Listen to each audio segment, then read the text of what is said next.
Well, good morning, everyone. Thomas Montgomery. It's a beautiful Thursday morning, January 5th, 2023. It's 8 o'clock Central. We get together with our distribution partners most weekday mornings at this time to talk strategies, tips, techniques, and to support each of you. We have two primary types of distribution partners. We have white label partners and affiliates. An individual can choose to be one, both, or of course, neither of those. Regardless if you're a white label partner or just an affiliate, I think it's important to view ourselves as advocates. And that's our topic today. Now, this is going to be an interactive discussion, so please be near your device because we're going to go through this together. So our topic today is serving as a small business advocate. If we were to look up in the dictionary, what is the definition of the word advocate? It is defined as a person who publicly supports or recommends a particular cause or policy. So let's start with identifying what is our cause, what is our policy, and then we'll talk about maybe things that we could do to advocate for small businesses. So I'm going to be typing as we go along. Let me kick the bold off. And so let's start with what is our cause or policy?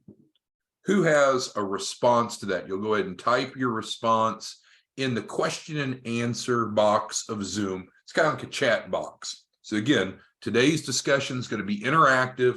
We're going to talk about serving as an advocate for small businesses. We looked up the definition of advocate in the dictionary, and it says a person who publicly supports or recommends a particular cause or policy. So before we go any further, we probably need to define what is our cause or policy.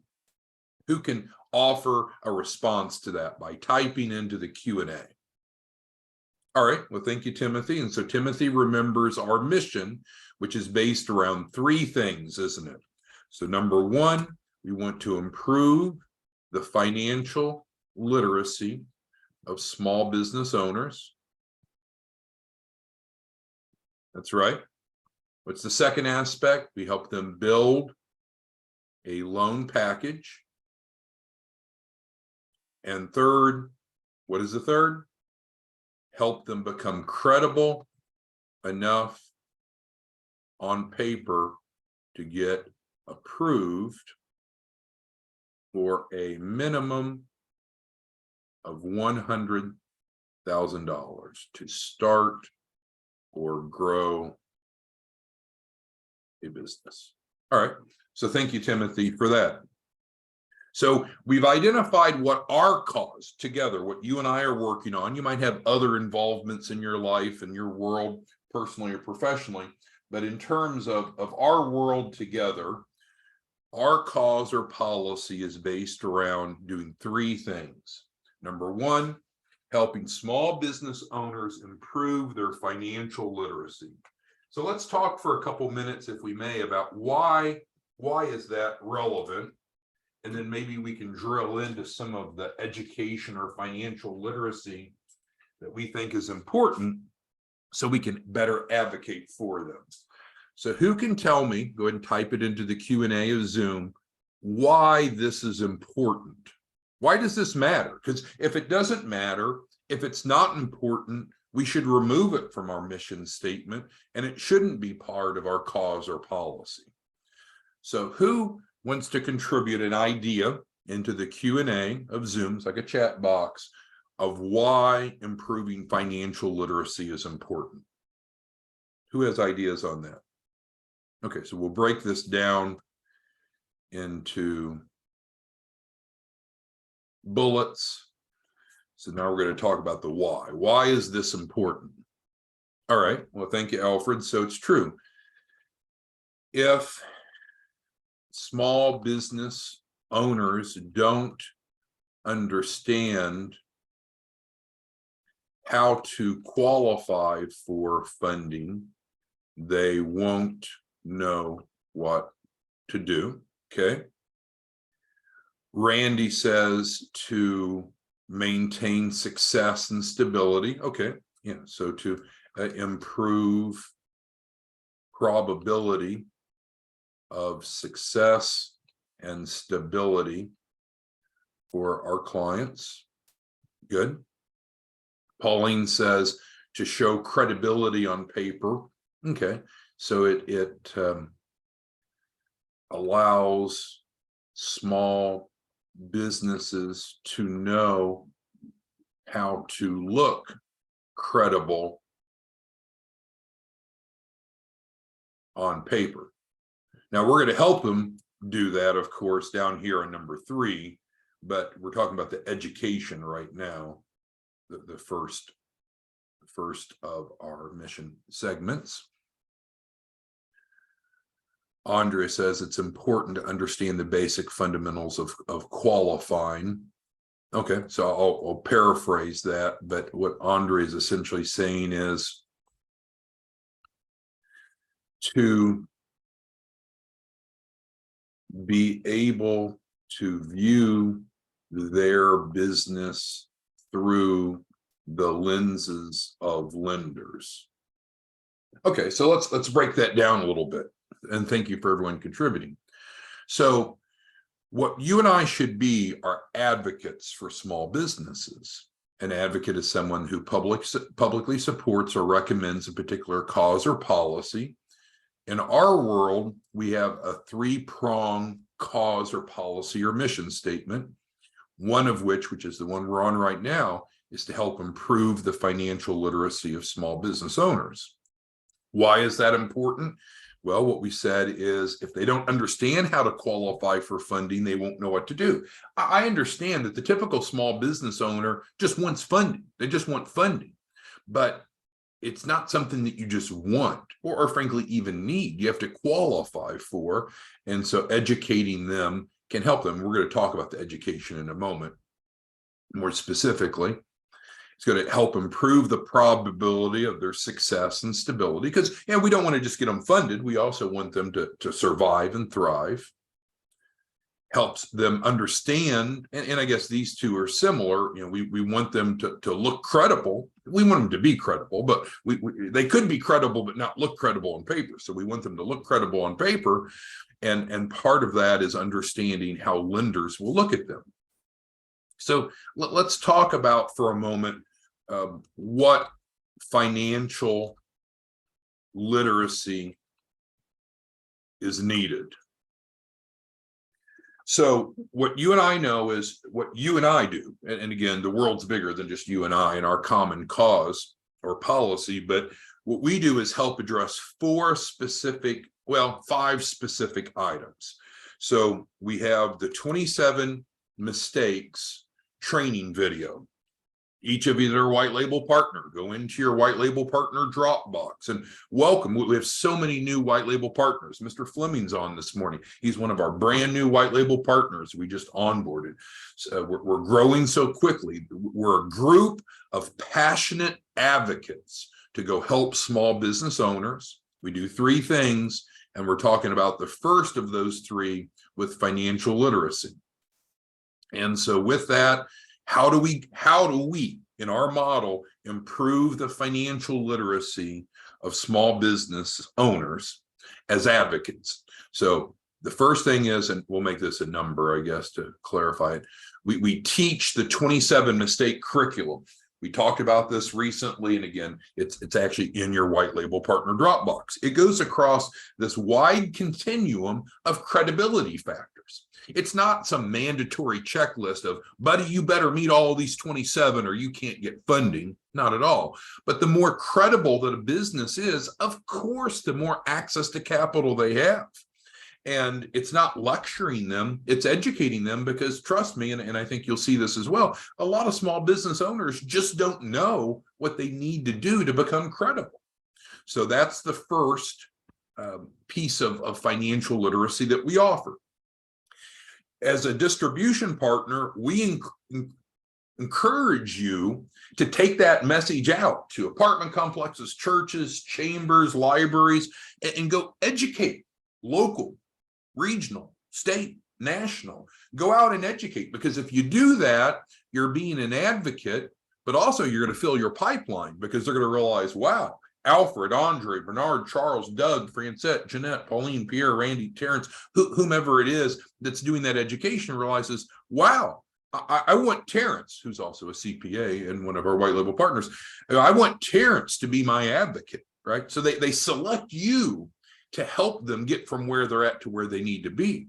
And so education is an important part of that. And the 27 mistake curriculum is a great initial discussion point. If you're not familiar with it, I don't want to go as far as to say shame on you. I guess it's shame on me because I've failed, but we've had a recent morning training on it. So it's in the training library on YouTube. And if you go into your white label partner Dropbox, you'll find information about 27 mistakes. That's a great starting point. Then we get into the 4 modules. So the 4 modules, we first teach them about business planning. Well, why does that matter, right? I just want funding. Why do I care about a business plan? Well, granted, not all sources of capital require a business plan, and different sources have different business plan requirements, I understand. But having a business plan is a good thing.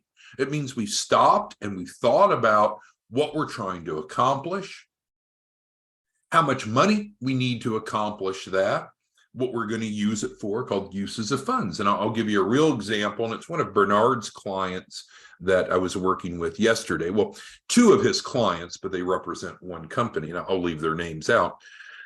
But these gentlemen, they came to Bernard. So Bernard's a white label partner, and then I was working with the clients yesterday. We were actually applying for funding yesterday, literally applying, which they have been pre-approved now. But their starting point, just their gut instinct is, I need $1.7 million. Now, this company it's a credible company. They have contracts with GNC, Amazon, and Walmart currently, which is great.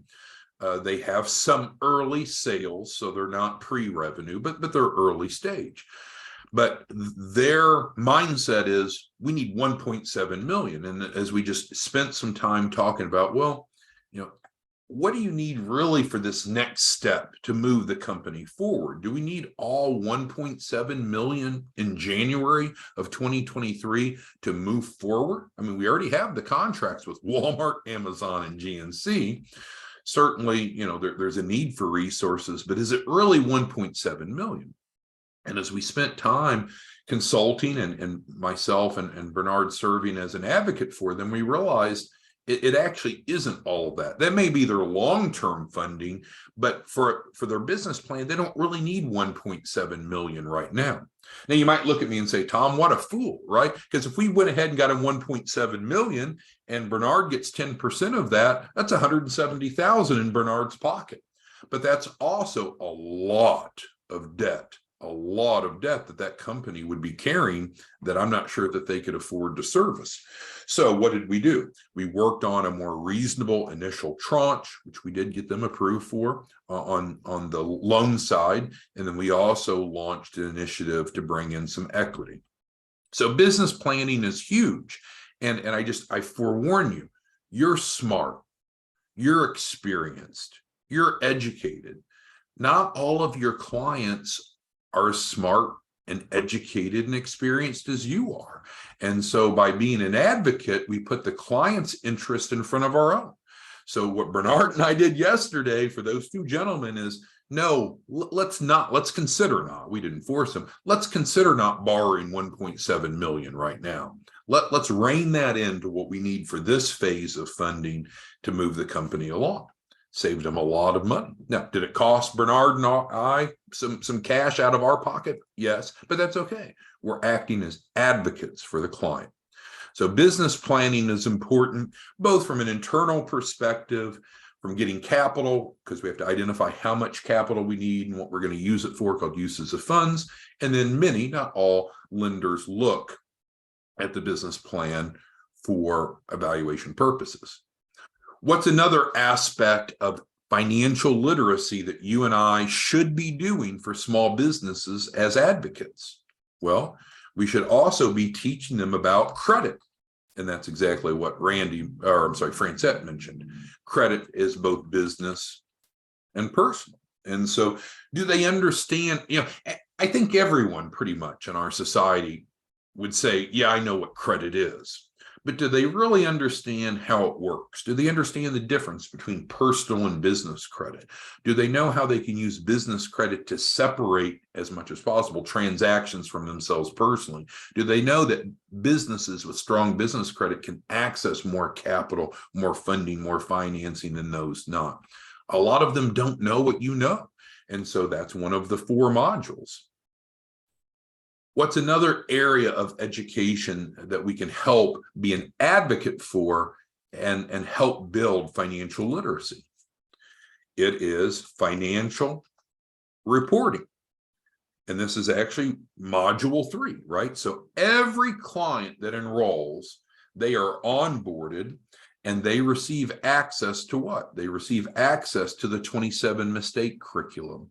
They receive access to the business planning curriculum, credit, financial reporting. So what is financial reporting? Why does that matter? I can't think of anything that matters more. It's helping these small business owners understand, because we are their advocates, of what is a balance sheet? What is an income statement? Why does that matter? So again, I don't know how to plead with you enough. Set aside your knowledge, your expertise, and meet the client where they're at. That they need an advocate. They need someone that doesn't have to be as smart as you and experienced as you to just step back and help them walk through the basics, because a lot of them don't understand the basics. So if you were to ask them, well, what's your balance sheet? So many small businesses not only don't have a balance sheet, which we help them with, of course, they don't even understand what it means. Any clients that are coming through you all as white label partners, you're part of what you promise to do in your white label partner license agreement is to help facilitate, help be an advocate for the clients that you sign up through the financial literacy, which has been made available to you. So, and we're all in this as a team, but they need to know how to look credible on paper. They need, because if they don't know these things, then it's like pushing a rope, and they could even get frustrated with us. Well, you guys are asking for a balance sheet, and I'm a startup business. That doesn't qualify. You guys don't even know. Well, no, I'm afraid you're financially illiterate. We should be able to produce a balance sheet from the first day that a business is created. It's relevant. And then banking and money is module 4. So we use award-winning curriculum that is designed and was designed to help small businesses become more knowledgeable, more financially literate. It's integrated into our onboarding. And if you're a white label partner, you should be proficient in these areas. You have access to all this. This is all provided to you in your onboarding. If you don't know, you need help, let us know. But if we're going to really be good advocates for small business owners, and part of our cause or policy is to help improve financial literacy to result in funding. Because I know the primary reason that small business owners come to you and I is for funding. But if they are financially literate, we're more likely to get funding. We're more likely to get more funding. We're more likely to get better terms and have a more satisfied customer. All right, so let's move on to the second element here. So in terms of building a loan package, this is part of our cause or our policy, is to help small businesses get the paperwork together that they need. So what happens is when a client comes aboard, we send them their onboarding packet and we give them a list. It's about 12 or 13 items, and say, if you have this, provide it to us so we can review it. If you don't have it, don't worry about it. We'll work on it together, because we don't know what they have or don't have. So we'll ask for like their business plan and their personal financial statement and their balance sheet. And again, some people have it, some don't. It doesn't really, I don't want to say it doesn't matter. It's okay if they have it or they don't have it, but just because they signed up to the program, we don't magically know everything about them. So we start by collecting the data that they do have from that list, then we review it, and then we help them improve or supplement what's needed or what's missing. So what's in a loan package? Things like a business plan, a balance sheet, an income statement, PFS, support documents, and such. So this is a very important role that you and I serve as advocates for small businesses, is helping them get prepared for funding, because it's just not as simple as wanting or needing or demanding funding. We have to qualify for it. And before we qualify for it, we have to figure out what it is. What is the right type of capital? I have a client that we were working with. It's one of Francettes, and the client is chasing after an SBA loan. And there's different types of SBA loans, but the specific SBA loan that this client or couple, husband and wife, are going after has extensive documentation requirements. These clients just really are struggling with that. And so there's a fit, right? We need to find the right type of capital based upon the client's circumstances. And then we need to make sure we have a loan package to support that. So that's the second thing that we do that's part of our cause or policy as an advocate. Now, again, if you're a white label partner, you're deeply involved with this. If you're an affiliate, this is all going on behind the scenes. You just refer and get paid. Now let's go down to the third of the final three elements of what it is that we do. What is it that we do, you and I, as advocates, to help small businesses look credible enough on paper? And I'm going to wait for your answer on this. I need someone, or some of you, please, to go ahead and respond in the Q&A. What is it that we do, you and I, to help small businesses become credible enough on paper to get approved for funding?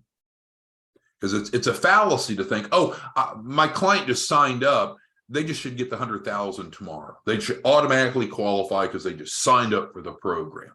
That's not true. What do they need to have? What are the three? I'll give you a hint. What are the 3 C's? The 3 C's. And I talked to many of you.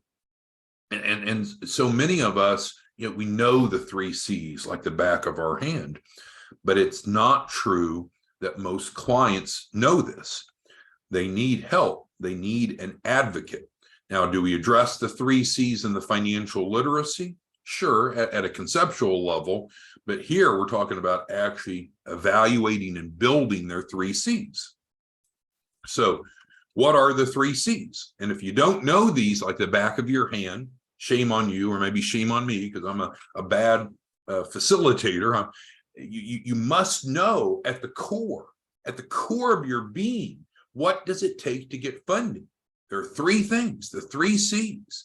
And if you don't have those, it's going to impact your access. Do you have to have all 3? No, different sources of capital have different requirements. So the 3 primary C's, and Randy's right, there's other C's than just the 3 C's. There's credit, there's capacity, and there's collateral. There's technically 5 C's, but we'll focus on the main 3 that you and I work with people on. So does a client have to have all 3 of those C's to get funding? No. Could they come to us and have none of those 3 C's? Absolutely. That's wonderful. We don't turn people away. We help them go from where they're at to where they need to be to get the funding that they need. Now, let's say 100,000 is not enough. They need 200,000, 500,000, or like Bernard's clients yesterday, they need eventually 1.7 million. Fine. We'll work from where they're at to eventually where they need to be. But our grant that we received only guarantees 100,000. So can we go beyond that? Of course, based upon their credibility, but we can get anyone to 100,000. So these are not prerequisites that they have to come with, but this is part of what we teach them about back in financial literacy. And we can evaluate by collecting the loan package and then help them improve. And so based upon their 3 C's, that helps us identify what's the right source or sources of capital that we should go after, because not all of them require all 3 C's. So for example, again, with Bernard's clients, 2 business partners, they are making sales, but they're very early in that. And so with that, their capacity, which also could be referred to as cash flow, their ability to service the debt, pay the debt, is limited. But we got them a pre-approval yesterday, and I'm sure we'll go through, and that likely will fund this month for a nice business loan. But the bottom line is the 3 C's are important. So if you're not so familiar with the 3 C's, I'm not throwing stones your way, but it may be that you've not been diligent in going through the financial literacy yourself. How is it that you can really be an effective advocate for clients if you're not even engaged in this process?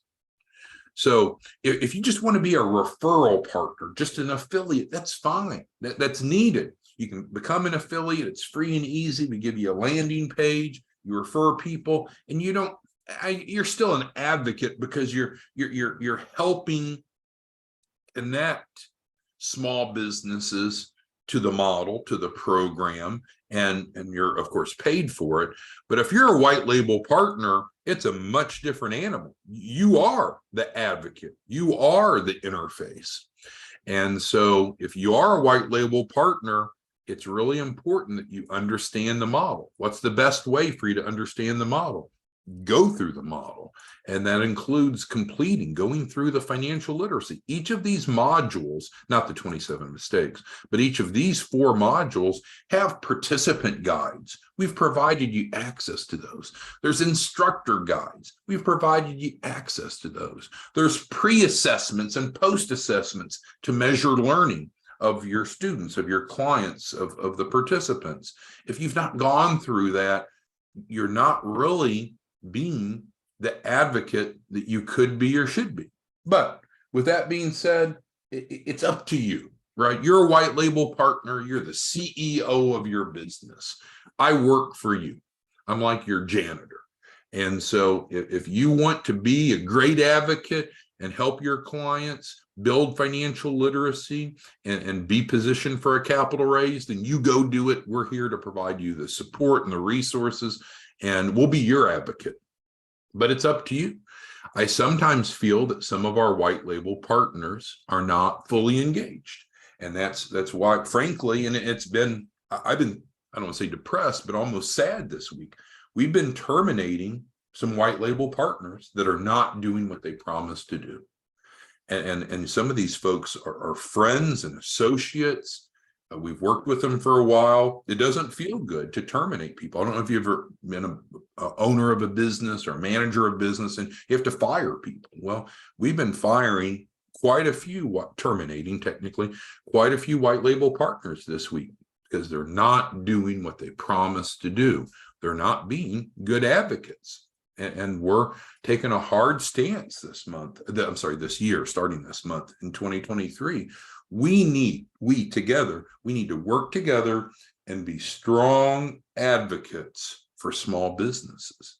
If you simply want to refer in and get out of the way and get paid, be an affiliate. That is an important role, because without you, there's a lot of small businesses that wouldn't know that there's advocacy available and resources.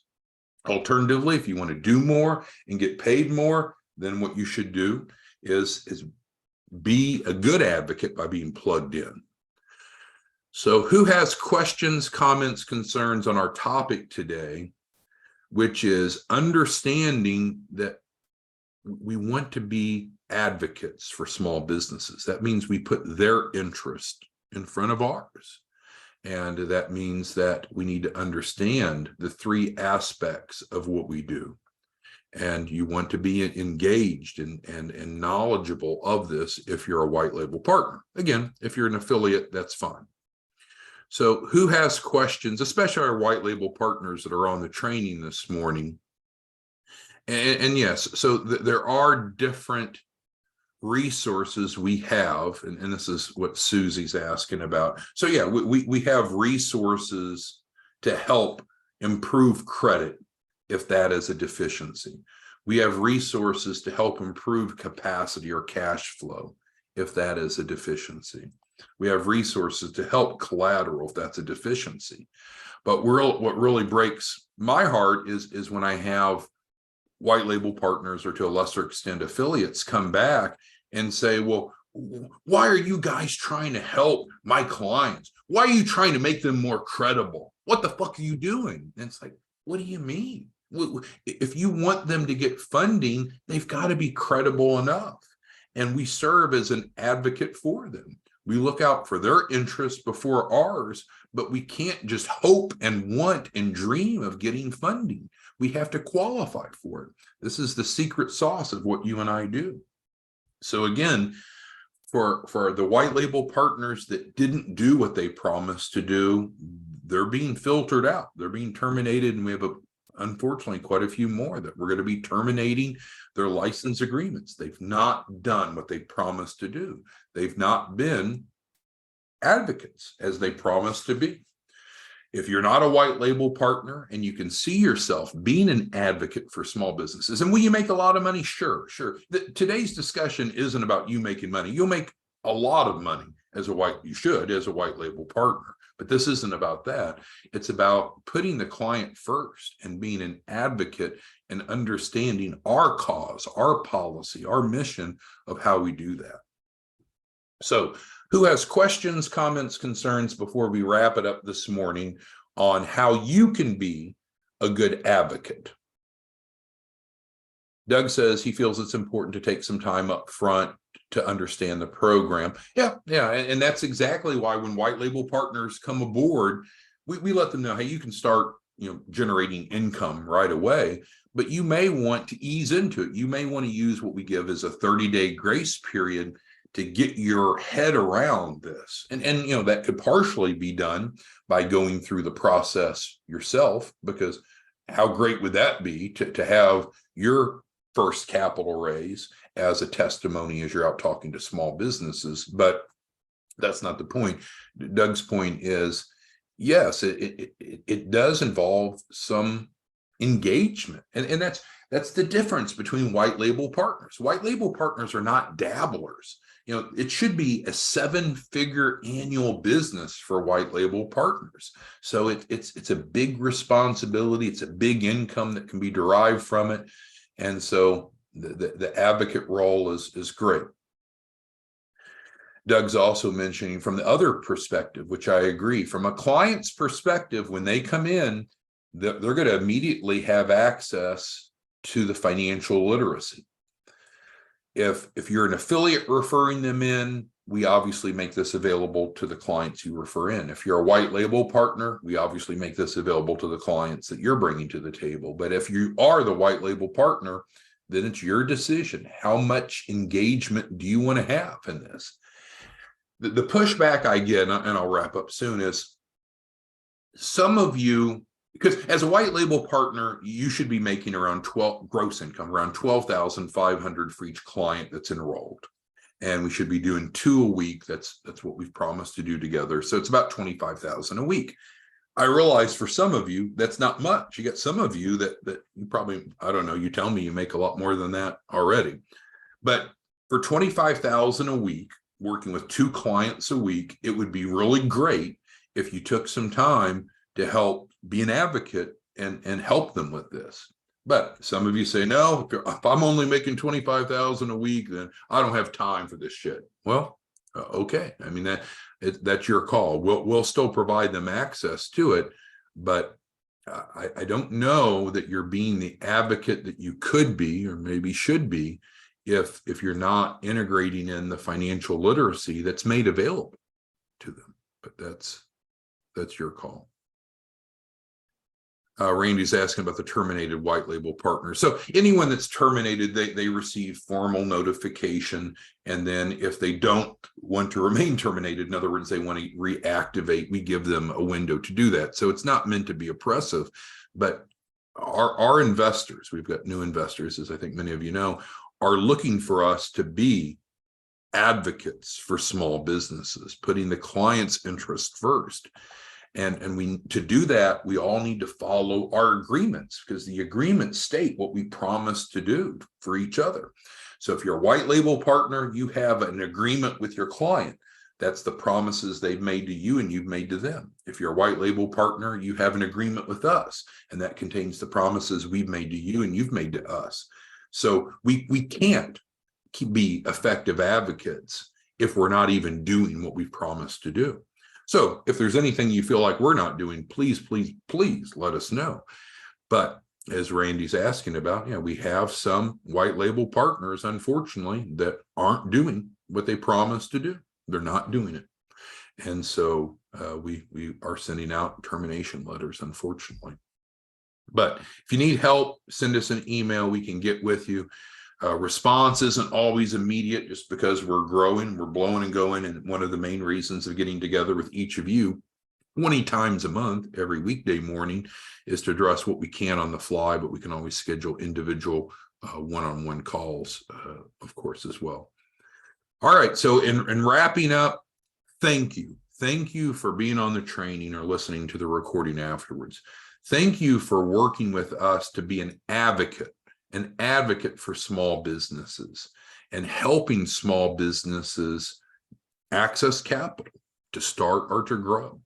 There's three important components that you and I do as advocates for small businesses. We help improve their financial literacy, we help them build loan packages, and we help them legally and ethically become credible enough on paper. What you and I do is honorable, it's reputable, it's credible, it's vastly needed. And yes, I understand, Alfred. Yes, for some of you, it's about the money. Should you each be making $100,000 a month, literally, as a white label partner? Certainly. But that's not our focus today, Alfred. Our focus today is talking about, let's be the advocate. Let's put the client's interests first. Let's follow our agreements with each other and with our clients. Let's be honorable. Let's do what we said that we will do. All right. So thank you, everyone. We'll see you back tomorrow morning. Have a great day and let us know if we can be of any assistance. Bye-bye.